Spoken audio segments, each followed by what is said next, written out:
Здравейте на всички! Днес ще правим анбоксинг пак. Отдавна не сме правили, взели съм си една голяма пратка.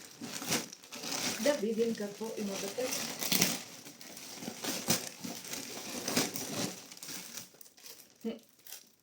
Малък стикер. Свети в нощната лампа, ще го сложим над лампата, над ключа за лампата.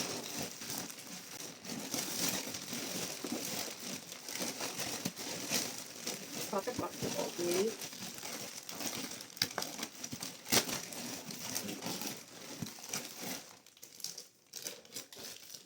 Това е надувано столче за детенцето.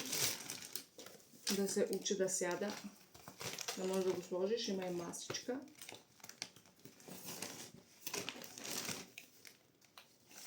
Надуваемо столче. Ще сложа снимка на надутото вече. И я да видим какво има. Това са закопчалки. Ще почна да пълзи, ще почна да бърка. Не, че голямото вече не отваря всичко. Закопчалки за шкафчетата.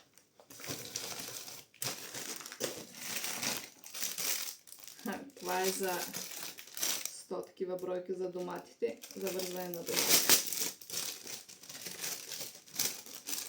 На принципа на свинската опашка.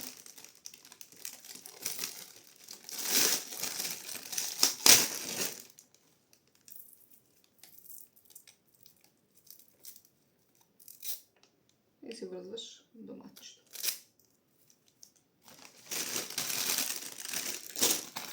Така. Имаме тук някаква книжка за оцветяване сигурно.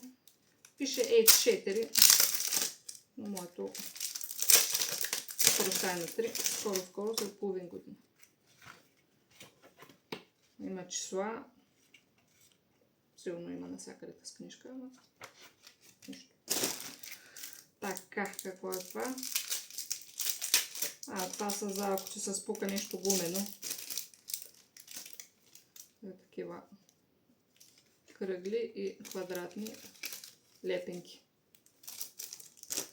Така, продължаваме нататък. Това е едно време играта.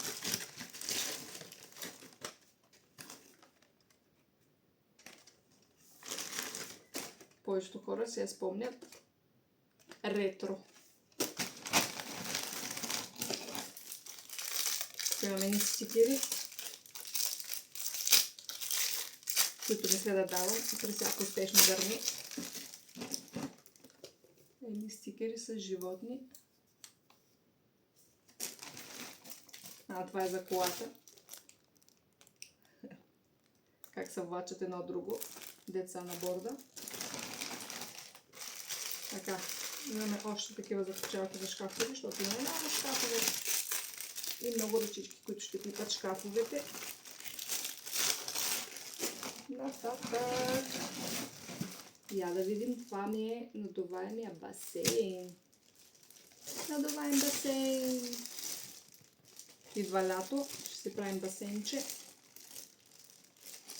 Ще ви го покажа на снимка. Надутване. Това също е за вързване. Хубави, здрави въженци, да не може да ги скъса детето. И две малки колички. Това е за надуваемия басейн. Две колички, те са водни такива. Малки колички.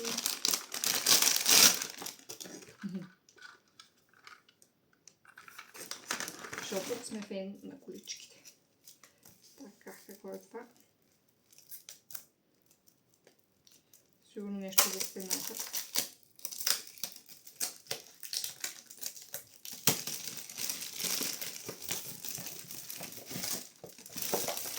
Стикер за стената с Мики Маус. Това е за обезопасяване на масата. На крайчето, защото постоянно се удря главата.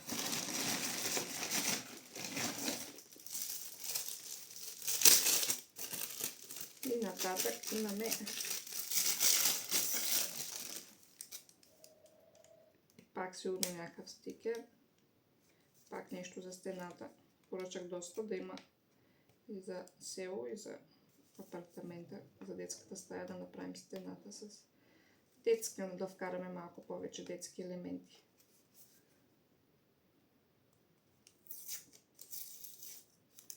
И така като стане.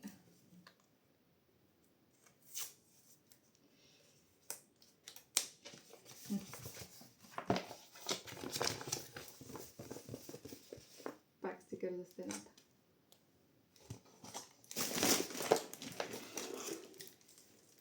Това е за детската стая, пак такъв стикер. Това е вече за момиче.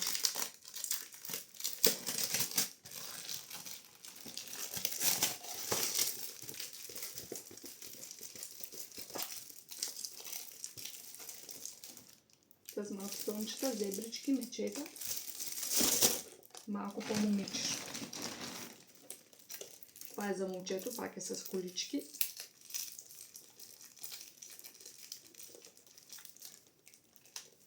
Стикери за стената.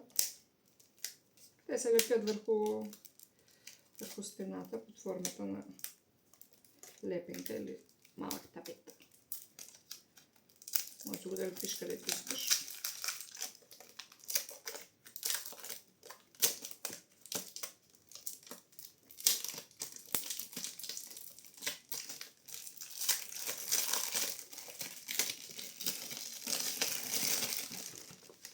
Ето го. С колички. Те са отделни елементи, така че може навсякъде да се залепят. Колички. Колички стики.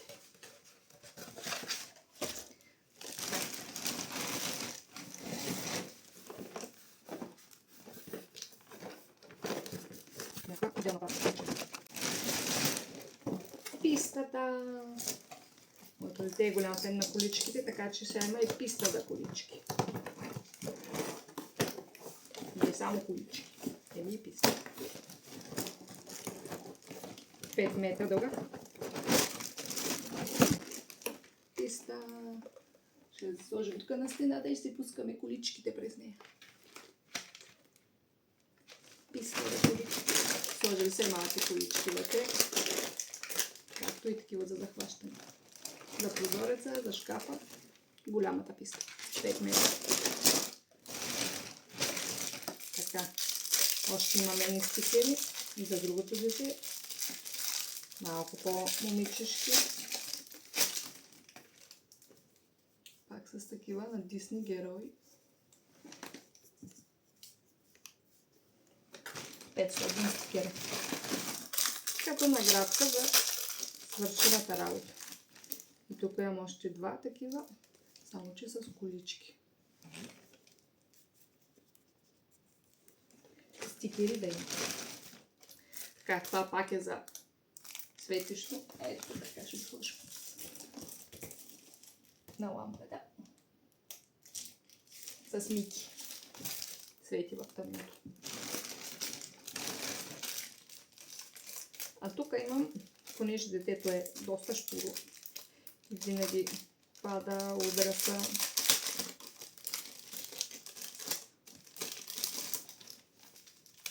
Такива лепенки с животни. Тип лекопласт. Лепенки. Детски лепенки. Така, това е и остана тази, която... Ама това се пакова. Чакай да видя някаква научка. Така. Забравих вече какво поръчах, така че не знам и аз какво има този кашон. Може да са количките. Да, кутията с колички. Трябва за пистата да има още колички. Не, че нямаме. Но друго се да имаш още. Да пускаш колички. Ето такава една симпатична малка кутийка. Я да видим как се отваря. С много колички вътре. Ще ги пускаме на пистата или ще ги даваме като подаръче. за свършена работа. И това е. Това поръчах в тази пратка. Всичко е дошло. Изглежда добре. Ще ви пусна различни снимчици на вече сложените неща. Това е чао от мен. Чао!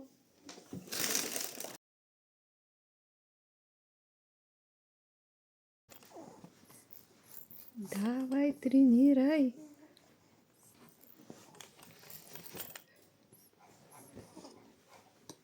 Дигай, дигай!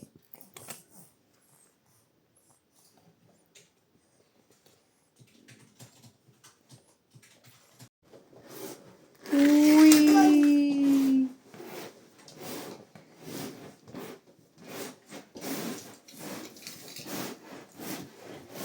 Това не е количка. Дай да пуснем пистата.